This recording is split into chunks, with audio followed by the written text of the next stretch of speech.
Los créditos subprime o hipotecas subprime son una modalidad de crédito de las entidades financieras en Estados Unidos, que tienen como principal característica que el riesgo de que se produzca un impago es superior a la media del resto de modalidades crediticias. Es decir, que son menos exigentes con la solvencia o la capacidad de devolver los pagos que tienen las personas a las que están dirigidos.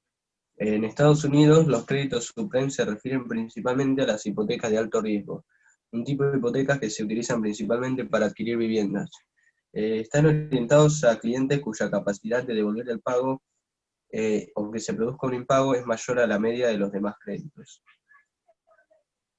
Bueno, estas hipotecas están dirigidas a prestatarios cuya solvencia es tan baja que una entidad bancaria normal no la aceptaría.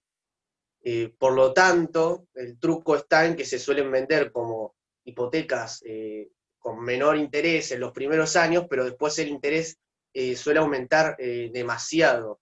Esto pasa porque el riesgo de impago es mayor, de ahí el nombre que se llame de alto riesgo, porque es como el prestatario no tiene un trabajo estable o recién empieza a trabajar, probablemente no la termine pagando, entonces se sube el interés.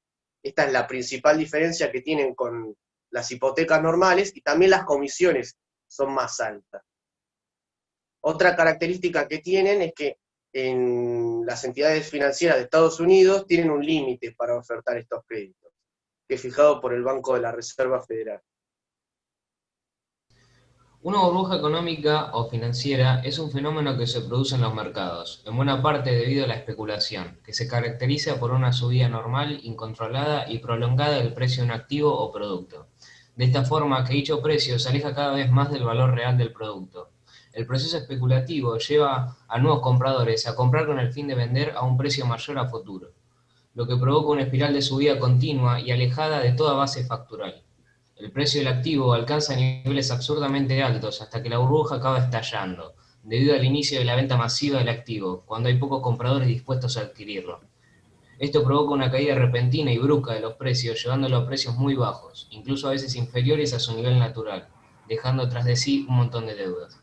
Bueno, para entender el tema también hay que comprender las etapas, que obviamente son las que llevan a producirse toda la burbuja financiera.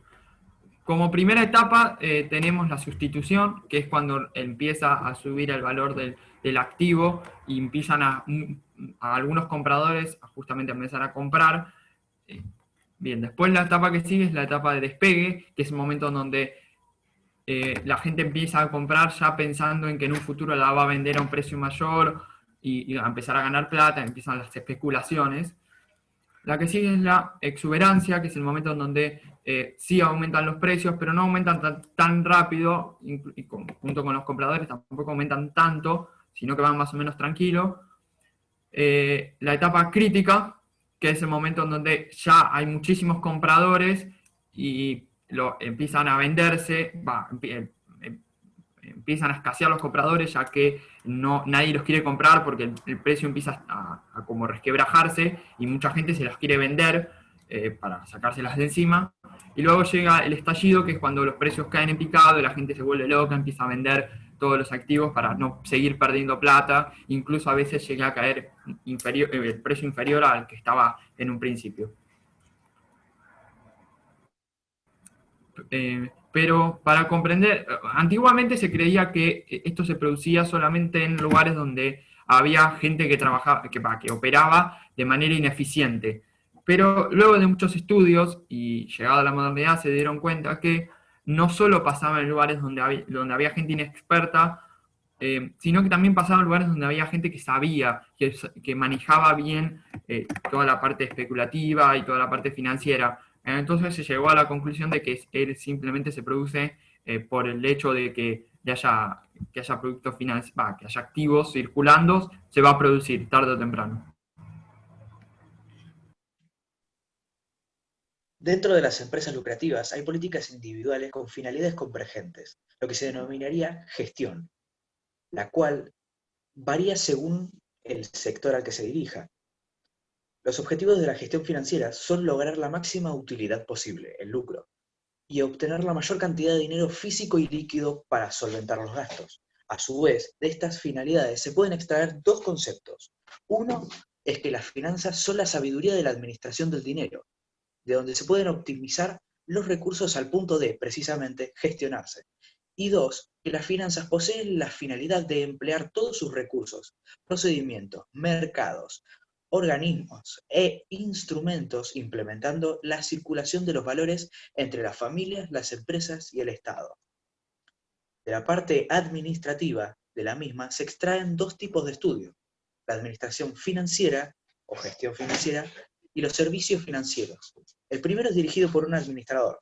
El factor principal que realiza y supervisa todas las tareas del área, que son la elaboración de presupuestos, pronóstico financiero, manejo de dinero en efectivo, administración de créditos, análisis de inversiones y obtención de recursos.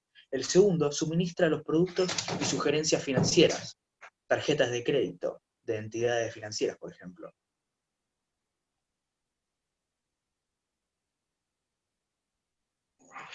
Bueno, después, si hablamos de gestión financiera, hay que hablar también de un responsable financiero. El responsable financiero es el que se encarga del manejo de los bienes y la toma de decisiones con la que se invierte. Y las decisiones determinadas estas están determinadas bajo dos pilares: el riesgo y la tasa de retorno.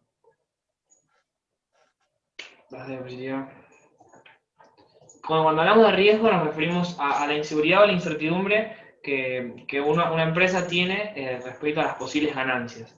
Y cuando hablamos de tasa de retorno, es el resultado de un plan, producto de un estudio de todas las variables sobre los gastos y las tasas y las diferentes utilidades que puede llegar a tener estas inversiones. Siguiente diapositiva. Bueno, también está el proceso, es encargado de hacer la elaboración de presupuestos. La elaboración de un presupuesto en una empresa se hace de forma anual e individual para cada sector. El fin es regular este presupuesto anualmente, fijándose, en cómo van avanzando y evolucionando. Este presupuesto tiene 4 puntos, 3 puntos: fiscalizar, proyectar y regular. ¿Vas a la diapositiva? Bueno. Como ven acá, fiscalizar nos referimos a cuando los trabajadores y funcionarios que mantengan en forma coordinada las tareas de cada sector. Cuando hablamos de proyectar, hablamos de determinar los gastos y gestionar los recursos. Y cuando hablamos de fiscalizar, nos referimos a los conjuntos de datos para conocer el desarrollo del presupuesto del pasado. Y en base a esto, establecer una serie de pronósticos y desarrollo del mismo, pero para el futuro.